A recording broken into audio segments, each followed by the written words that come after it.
বলি, এখনো কি শুয়ে থাকবে নাকি আমার জন্য বাজার থেকে কিছু ফল কিনে আনবে? ফল ছাড়া যে আমার একদম ভালো লাগে না। কি ব্যাপার, এখনো উঠছো না যে? আরে কি হলো? এই সাত সকালে এভাবে চেঁচাচ্ছ কেন? কি হয়েছে বলবে তো? আর কতবার বলবো শুনি? তোমায় বলতে বলতে আমার মুখখানাই যে ব্যথা হয়ে গেছে। হ্যাঁ, ঠিক আছে ঠিক আছে। আর একবার বলো। এবার বললে আমি ঠিক শুনতে পারবো। তোমার আর মুখ ব্যথা হবে না। বলেছে আমার জন্য কিছু ফল কিনে নিয়ে আসো। ফল খেতে খুব ইচ্ছে করছে। যাও, এখনই বাজারে যাও। ফল কিনে না আনলে আমি আজ বাসায় কিচ্ছু রান্না করব না। বুঝলে তুমি? সে কি কথা? এত বড় বিপদে পড়ে গেলাম। এখন কি করি আমি? কি আবার করবে? এতগুলো কথা বললাম তবুও কি বুঝতে পারো নাই নাকি? হ্যাঁ, ঠিকই বুঝতে পেরেছি। যাই বাজারে যাই। এই সকালবেলাও কোনো শান্তি পেলাম না। এ কথা বলে শ্যামল বাজারের দিকে আসতে লাগলো।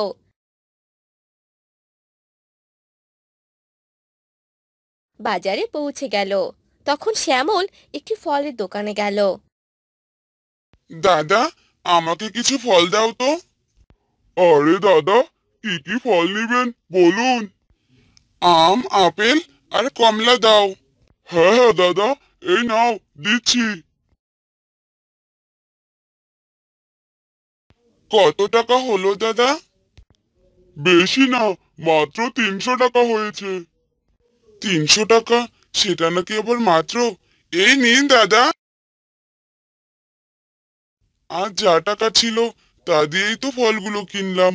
এবার বাজার করব কি দিয়ে? বাজার আর করতে হবে না। সারা দিন রাত বই ফল খেয়েই থাকবে এখন।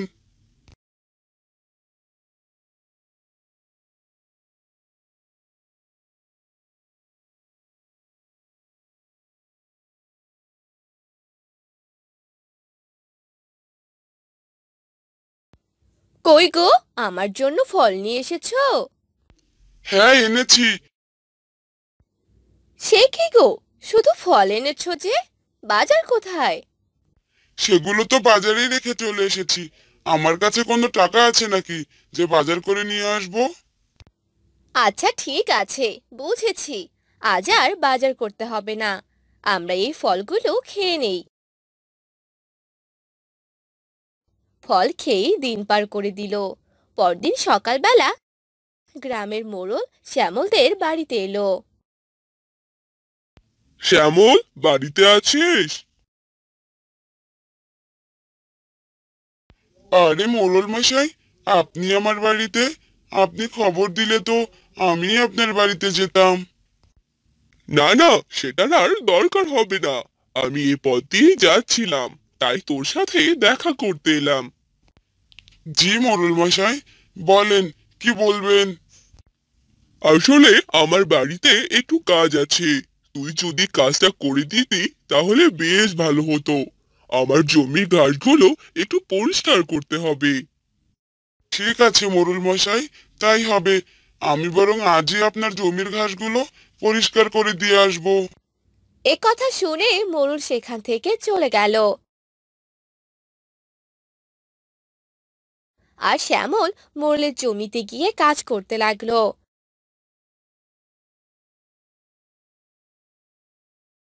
শ্যামল মোড়লের বাড়িতে গেল।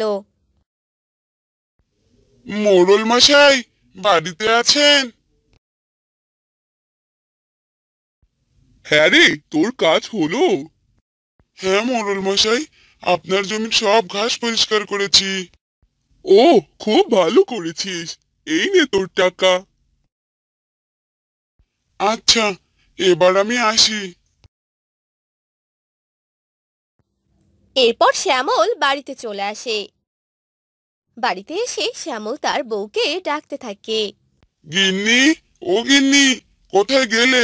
এদিকে এসো। আরে কি হলো, এভাবে ডাকছো কেন? এই দেখো, আজ কত টাকা পেয়েছি। তাহলে এক কাজ করো, বাজার থেকে আমার জন্য কিছু ফল কিনে নিয়ে আসো। অনেকদিন থেকেই তো ফল খাই না। অনেকদিন থেকেই তো ফল খাই না। আবার ফল? হ্যাঁ হ্যাঁ, তাড়াতাড়ি নিয়ে আসো। এরপর শ্যামল বাজার থেকে আম কিনে নিয়ে এলো। শুধু আম দেখে গৌরী বলতে লাগলো, সে কি গো, তুমি তো শুধু আম কিনেই এনেছো, শুধু আম আমি খেতে পারবো না। সেই আমগুলো টিনের চালে ঢিল মারলো আর রাগ করে সেখান থেকে চলে গেল। আরে, এ তুমি কি করলে? আমগুলো কেন টিনের চালে ঢিল মারলে? টাকাগুলো আমার সব জলে গেল। আজ সারাদিনের কাজ করে কষ্টটা আমার বৃথা হয়ে গেল। এরপর শ্যামলও ঘরে চলে গেল। সেদিন রাতে অনেক জোরে বৃষ্টি পড়তে লাগলো, আর টিনের চালে যে আমগুলো ছিল সেই আম থেকে গাছ বেরিয়ে উঠলো। পরদিন সকালবেলা গৌরী উঠান ঝাড়ু দিচ্ছিল। সে কি, এই টিনের চালে এই গাছটা কিসের? কই গো, কোথায় গেলে? তাড়াতাড়ি এদিকে আসো, দেখে যাও। আরে, এই সকালবেলা চেঁচামেচি করছো কেন? প্রতিদিন সকালবেলা এভাবে না চেঁচালে কি তোমার ভালো লাগে না? আরে এই দেখো, আমাদের টিনের চালে আমের গাছ হয়েছে। তাই তো দেখছি গো। তবে ভালোই হলো। আমরা এবার বাড়িতে বসেই আম খেতে পারবো। তোমার জন্য বাজার থেকে আর ফল কিনে আনতে হবে না। দেখেছো, কাল রাগ করে আমগুলো ঢিল দিয়েছিলাম, তাই আম গাছ হয়েছে। সবই আমার কারণেই হয়েছে, বুঝলে? হ্যাঁ হ্যাঁ গিন্নি, খুব ভালো করেই বুঝতে পেরেছি। আস্তে আস্তে সেই আম গাছ বড় হতে লাগলো, আর সেই গাছে অনেক আম ধরলো। আর সেই আমগুলো তারা খেলো। বাহ, আমগুলো কি দারুণ খেতে! হ্যাঁ গো, তুমি আমগুলো বাজারে বিক্রি করো, তাহলে দেখবে আমাদের সংসারটা ভালোভাবেই চলবে। হ্যাঁ গিন্নি, কথাটা তুমি ভালোই বলেছো। যাই, আমগুলো পেড়ে বাজারে নিয়ে যাই।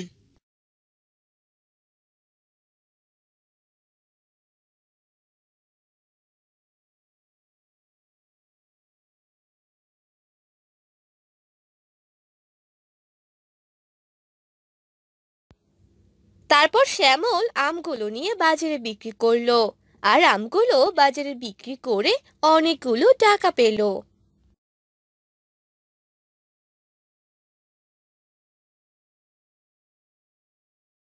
গিন্নি দেখো, আমগুলো বিক্রি করে কত টাকা পেলাম। হ্যাঁ গো, তুমি একদম ঠিক কথাই বলেছো।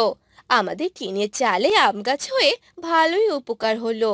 আমিও বাড়িতে বসে সারাদিন ফল খেতে পারি। এরপর থেকে শ্যামল ও তার স্ত্রী সুখে দিন কাটাতে লাগলো। কাঞ্চনপুর নামক একটি গ্রাম ছিল। সেই গ্রামেই বাস করত এক জেলে। সে প্রতিদিন নদীতে মাছ ধরতে যায়।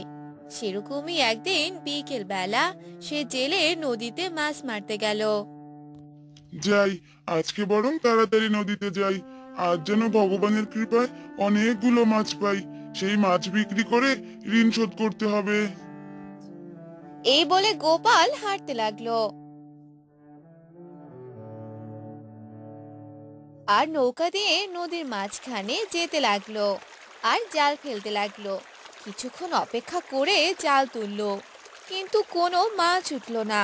তখন গোপাল বলল, আরে, এ কি? আজকে তো কোনো মাছই উঠতেছে না। কি হলো আজকে? দেখি, আবার জাল ফেলে দেখি। এসব বলে গোপাল আবারও জাল ফেললো। এইবার গোপালের জালে শুধু একটা মাছ উঠলো। এসব দেখে গোপাল অনেক দুশ্চিন্তায় পড়ে গেল। গোপালের মন অনেক খারাপ হয়ে গেল, আর বলতে লাগলো, এ তো দেখছি আমার খাওয়ার মাছই উঠাতে পারলাম নে। তাহলে কি বিক্রি করব? না না, মাছ উঠাতেই হবে। যাই, আরো একটু দূরে যাই।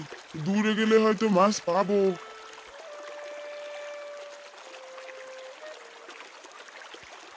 এই বলে গোপাল আরো ভিতরে গেল, আর জাল ফেলতে লাগলো। একটা দুইটা মাছ উঠলো, আস্তে আস্তে সন্ধ্যা হয়ে যেতে লাগলো, কিন্তু ভালো কোনো মাছ উঠলো না। তখন গোপাল বলল, না, সন্ধে হচ্ছে কিন্তু কোনো মাছ পেলাম না। দুইটা তিনটা মাছ উঠেছে, এটা নিয়েই বরং বাড়িতে চলে যাই। তারপর গোপাল বাড়ির দিকে আসতে লাগলো। বাড়িতে আস্তে আস্তে রাত হয়ে গেল, আর গোপাল বাড়িতে এলো। তখন গোপাল তার বউকে ডাকতে লাগলো। গিন্নি, ও গিন্নি।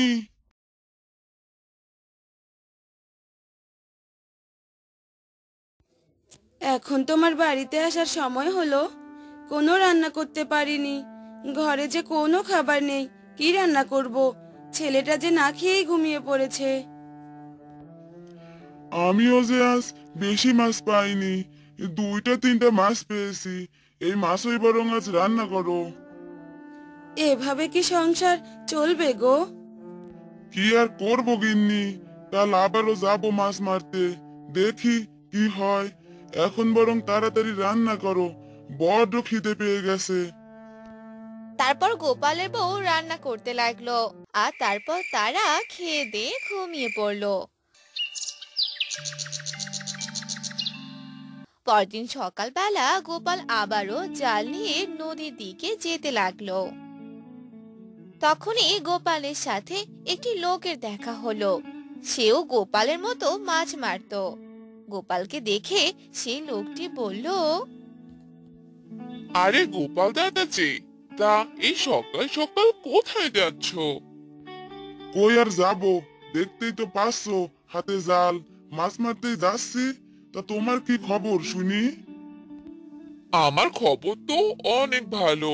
কাল 2000 টাকার মাছ বিক্রি করেছি, খুব লাভ হয়েছে। এসব আপনি কি বলছেন দাদা? আর আমি সারাদিন থেকেও কোনো মাছই পাই না। তা কোন নদীতে মাছ মারেন আপনি দাদা? আরে, তুমি যে নদীতে যাও, আমিও তো সেই নদীতেই যাই। কিন্তু আমি ওই ভিতরে যে জায়গাটা আছে ওই দিকে যাই। ওইখানে অনেক মাছ আছে, একবার জাল ফেললেই অনেক মাছ। কিন্তু আমি তো শুনেছি ওই জায়গাটা অনেক ভয়ঙ্কর, ওখানে নাকি অনেক কিছু আছে। এই জন্যই আমি যাই না ওইদিকে। কিন্তু কি আর করার, জীবন তো বাঁচাতে হবে। আর এজন্যই নিজের জীবন বাজি রেখে ওখানে যাই। তা থাকো, আমি এখন বাড়িতে যাই। আচ্ছা দাদা, ঠিক আছে। এই বলে সেই লোকটি সেখান থেকে চলে গেল। তখনই গোপাল মনে মনে ভাবতে লাগলো। আমিও বরং ওই জায়গায় যাই, দেখি ভালো মাছ পাই কিনা। একবার গিয়ে তো দেখি। এই বলে গোপাল সেইখানে গেল, আর জাল ফেলে মাছ মারতে লাগলো। আর প্রথম জালেই গোপাল অনেকগুলো মাছ পেল। আরে বাহ, প্রথম জালেই এতগুলো মাছ! আমার তো কপালটাই খুলে গেল। এরপর গোপাল অনেকগুলো মাছ ধরলো, আর তারপর সেগুলো মাছ বাজারে নিয়ে গিয়ে বিক্রি করে দিল। আর অনেকগুলো টাকাও পেল। তারপর গোপাল বাড়িতে চলে এলো, আর তার বউকে সব কথা খুলে বলল। তখন গোপালের বউ বলল, এটা তো খুবই ভালো কথা, কিন্তু আমার একটু ভয় লাগছে, যদি তোমার কোনো ক্ষতি হয়ে যায়। আরে না না বউ, এ নিয়ে তুমি কোনো চিন্তা করো না, আমি সাবধানেই মাছ মারবো। এভাবেই অনেক দিন যেতে লাগলো। গোপাল প্রতিনিয়ত সেই নদী থেকে মাছ মারতে লাগলো, আর সেই মাছ বিক্রি করে অনেক টাকা পেতে লাগলো। আর এমন করতে করতে গোপালের মনে লোভ জাগলো।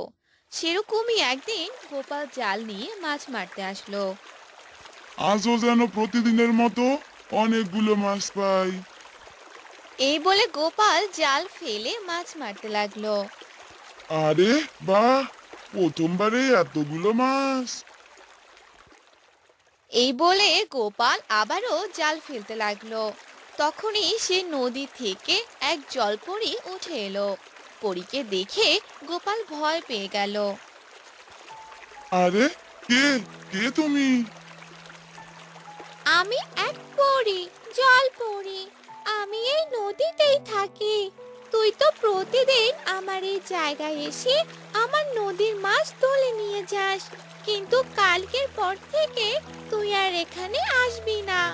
যদি তোকে আর কখনো এখানে দেখি তাহলে তোকে আমি ছাড়বো না। এরকম করো না জলপরি। এখানে এসে মাছ না মারলে যে আমি আমার সংসার চালাতে পারবো না। আমাদের না খেয়ে মরতে হবে। আমাকে সাহায্য করো। ও, তাহলে শোন, আমি তোকে সাহায্য করব। তোকে আমি এক গড়া মোহর দেব। তুই কি সেটা নিতে চাস? হ্যাঁ হ্যাঁ, নিতে চাই। দিন দিন, আমাকে এক ঘড়া মোহর দিন। এক ঘড়া মোহর দিব ঠিকই, তবে এক শর্ত আছে। শর্ত? কি শর্ত আবার? তোকে আমি এক ঘড়া মোহর দিব, কিন্তু এমনি নয়। তুই তোর সন্তানের বিনিময়ে এই এক ঘড়া মোহর নিতে পারবি। তুই কি এই শর্ত মানতে রাজি আছিস? এ কেমন শর্ত? সন্তানের বিনিময়ে আমাকে এক ঘড়া মোহর নিতে হবে? হ্যাঁ, তুই রাজি থাকলে আমাকে বল, তবেই আমি তোকে এক ঘড়া মোহর দিতে পারবো। জলপরীর মুখে এসব কথা শুনে গোপাল একটু দুশ্চিন্তায় পড়ে গেল। সে বুঝতে পারলো না সে কি করবে। অনেক ভেবে চিন্তে সে পরীকে একটি সিদ্ধান্ত জানালো। আমি আমার সন্তানের বিনিময়ে এই এক ঘড়া মোহর চাই না। কারণ এই এক ঘড়া মোহর কয়েক বছর পরেই শেষ হয়ে যাবে। কিন্তু আমার সন্তান আমার সাথে সারা জীবন থাকবে। আমি বাবা হয়ে আমার সন্তানকে হারাতে চাই না। তোমার এক ঘড়া মোহর আমার চাই না জলপরি। গোপালের মুখে এসব কথা শুনে জলপরী অনেক খুশি হয়ে গেল আর বলল, তুমি অনেক ভালো। আমি তোমাকে দেখতে চেয়েছিলাম তুমি তোমার সন্তানকে কতটুকু ভালোবাসো, আর তুমি এই মোহরের প্রতি কোনো লোভ করনি। তাই আমি তোমাকে বিনা শর্ত ছাড়াই এই মোহরগুলো দিতে চাই। এসব শুনে গোপাল অনেক খুশি হয়ে গেল। তখন জলপরী সে মোহরগুলো গোপালকে দিয়ে সেখান থেকে চলে গেল। আর গোপালও বাড়িতে চলে এলো আর তার বউকে সব কথা খুলে বলল। তাই নাকি গো? ওই জলপরি তো আমাদের অনেক উপকার করলো। লোভ না করে সৎ পথে চললে সব দিকেই ভালো হয়। তুমি একদম ঠিক বলেছো গিন্নি। এবার আর আমাদের কোনো অভাব থাকবে না। এই এক ঘড়া মোহর আমাদের জীবন পাল্টে দেবে। আমাদের নিজেদের সাথে সাথে আমরা সকলের অনেক উপকার করব, সাহায্য করব। তাহলে দেখবে আমাদের জীবন অনেক সুন্দর হবে। তুমি একদম ঠিক কথাই বলেছো গিন্নি। গোপাল ও তার বউ এক ঘড়া মোহর পেয়ে অনেক খুশি হয়ে গেল। এরপর থেকে তারা ধনী হয়ে গেল ও গ্রামবাসীদেরকেও সাহায্য করতে লাগলো। তারা সকলেই সুখে শান্তিতে জীবন কাটাতে লাগলো।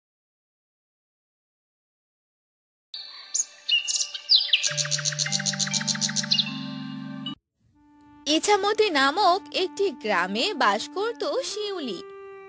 শিউলি ছিল অনেক রাগী, কারো সাথে ভালো ব্যবহার করত না। কিছুদিন পর শিউলির সাথে মোহন নামে একটি ছেলের বিয়ে হয়। এরপর থেকে শিউলি মোহনের বাসায় থাকতে শুরু করে। মোহন রিক্সা চালাতো, সকালে বাইরে যেত আর রাতে বাসায় আসতো। সেরকমই একদিন, বউ, ও বউ, কোথায় গেলে?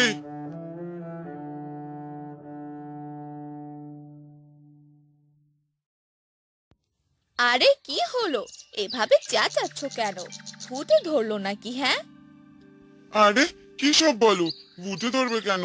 আমি রিক্সা নিয়ে বাইরে যাব, আর তাই তোমাকে বলার জন্য ডাকছিলাম। এটা আবার আমাকে বলতে হবে কেন? তুমি তোমার কাজে চলে যাও। আচ্ছা ঠিক আছে, এবার আমি আসি তাহলে। এরপর মোহন তার রিক্সা নিয়ে চলে গেল। আর যেতে যেতে বলতে লাগলো। এই বউকে নিয়ে যে আমি কি করব কিছুই বুঝতে পারছি না।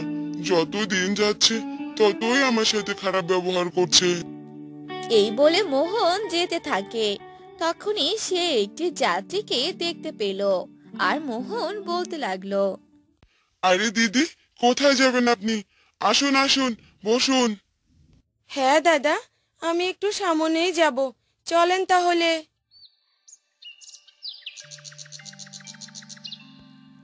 এভাবেই সারাদিন মোহন অনেক কষ্ট করত। আর রাতে বাসায় আসতো। আর বাসায় এসে মোহন তার বউয়ের অনেক কথা শুনতো। বউ, ও বউ, আমাকে খেতে দাও। আমার যে বড্ড খিদে পেয়েছে, তাড়াতাড়ি খেতে দাও। এসেছে নবাবজাদা। আমি কি তোমার জন্য খাবার নিয়ে বসে আছি নাকি? হ্যাঁ, খাবার রান্না করা আছে, একাই গিয়ে খেয়ে নাও। আমি কোনো কাজ করতে পারবো না। তোমার জন্য খাবার রান্না করে রেখে দেই, এটাই তো অনেক। এসব কথা বলে শিউলি ঘুমাতে চলে যায়। আর মোহনের মন অনেক খারাপ হয়ে যায়। আর মোহন নিজে থেকেই খাবার নিয়ে খেয়ে নেয়।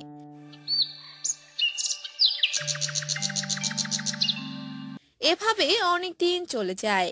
একদিন মোহন অনেক রাতে বাড়ির দিকে আসতে লাগলো।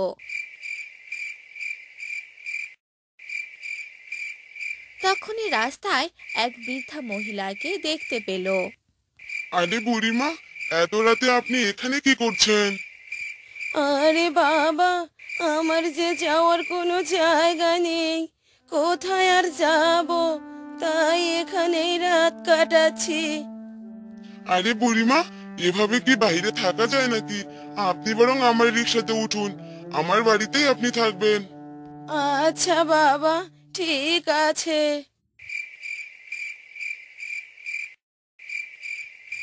এরপর সে বুড়ি রিকশাতে উঠে বসলো। আর মোহনের সাথে তার বাসায় গেল। আর গিয়ে দেখলো শিউলি ঘুমিয়ে পড়েছে। তাই মোহন সে বৃদ্ধাকে একটি ঘরে থাকার জন্য বলে। আর তাকে কিছু খাবার খেতে দেয়। আর নিজে খেয়ে ঘুমিয়ে পড়ে।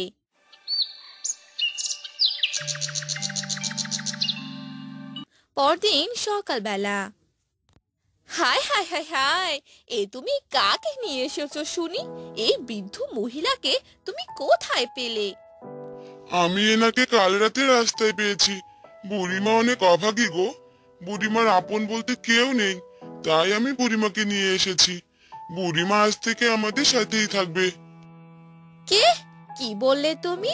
এই বুড়ি মহিলাটি আমাদের বাড়িতে আর আমাদের সাথে থাকবে?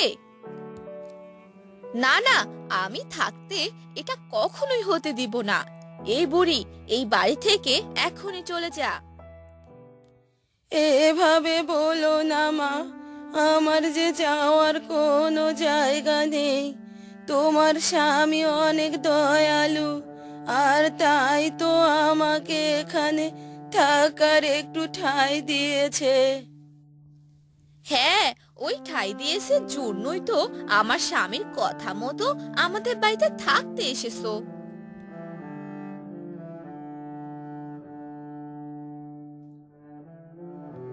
এই বলে শিউলি সেখান থেকে চলে গেল।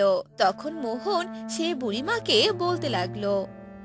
বুড়িমা, আপনি কোনো চিন্তা করবেন না। আর আমার বউয়ের কথায় কিছু মনে করবেন না। সে এরকমই, সব সময় সবার সাথে খারাপ ব্যবহার করে, আমার সাথেও করে। ও, এই ব্যাপার।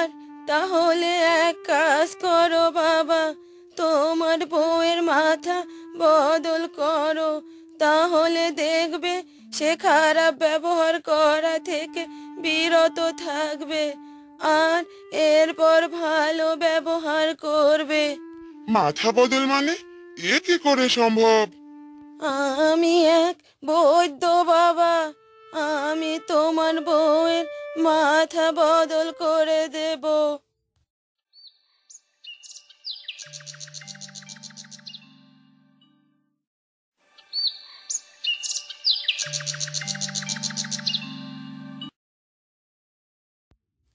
এভাবেই সে দিনটা চলে গেল। রাতের বেলা শিউলি ঘুমিয়েছিল।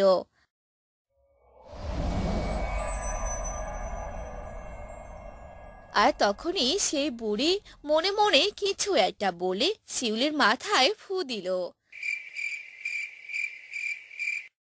আর তারপর তারাও ঘুমিয়ে পড়ল।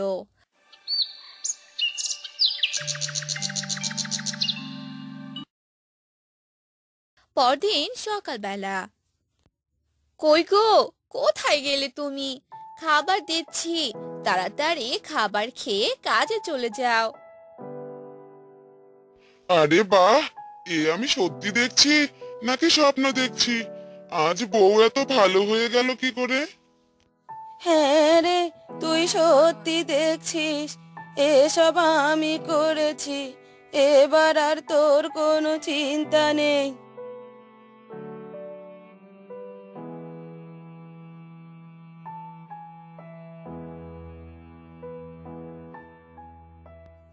আরে বুড়িমা, আপনি এভাবে দাঁড়িয়ে আছেন কেন? আসেন, বসেন এখানে। আমি আপনার জন্য খাবার এনে দিচ্ছি। আর হ্যাঁ, আজ থেকে আপনি এখানেই থাকবেন, বুঝেছেন? এসব কিছু দেখে মোহন তো অবাক হয়ে গেল। আর এরপর মোহন বুড়িমাকে অনেক ধন্যবাদ জানালো। আর এরপর থেকে তারা সবাই সুখে শান্তিতে থাকতে লাগলো।